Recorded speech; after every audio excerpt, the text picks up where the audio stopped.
ছিল মেসির সাথে, মানে তখন তুমি এত বিরক্ত দেখাচ্ছিলে কেন, মানে কি? আরে আমি তো দেখছি আমার বানানো শো ফ্লো শেষ হয়ে যাচ্ছে, আমি যেইটা আলোচনা করে আমরা রেডি করলাম সেটা দেখছি আমি স্টার্ট করতে পারছি না। পেটে কোমরে হাত দিচ্ছিলাম, আমি সেই ছবিও দেখতে পাচ্ছিলাম। হ্যাঁ অ্যাকচুয়ালি মানে উনি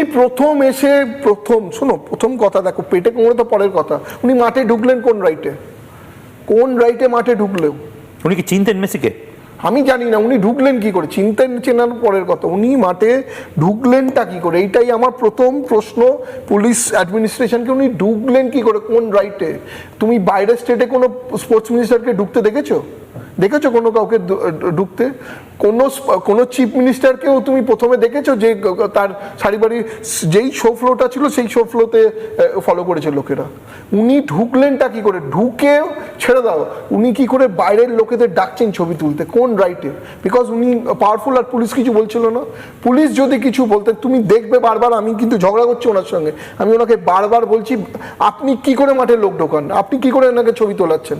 উনি সরে যাবে। আর সিপিও বলেছে, আমি মিথ্যে কথা বলবো না, সিপিও ওনাকে বারবার বলেছেন স্যার একবার আপনি মাঠ থেকে বেরোন। উনি কাউর কোনো কথা শোনেন। উনি কি ওভারওয়েলমড হয়ে গেছিলেন? উনি কি হয়েছিলেন আমি জানি না। আর একটা কথা, শুধু উনি নন, 7-8টা 10টা সিকিউরিটি গার্ড ওনার সঙ্গে কি করে মাঠে ঢুকলো? কে দিয়েছিল access?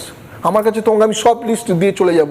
Accreditation card which is being approved by police, accreditation কার্ডে ছবি দেওয়া আছে। ময়ূক যদি ঢুকতো, ময়ূকের ছবি থাকতো, আমি মাঠে ছিলাম, আমার ছবি দেয়া, যে I am the organiser, zone ভাগ করে দেয়া। এই 8 জন 10 জন ওনার সিকিউরিটি গার্ড মাঠে ঢুকলো কি করে? বাকি যে এত লোক ঢুকলো, কার অ্যাক্রিডিটেশনে ঢুকলো? ইনভেস্টিগেশন হওয়া উচিত। I am ready to face any investigation.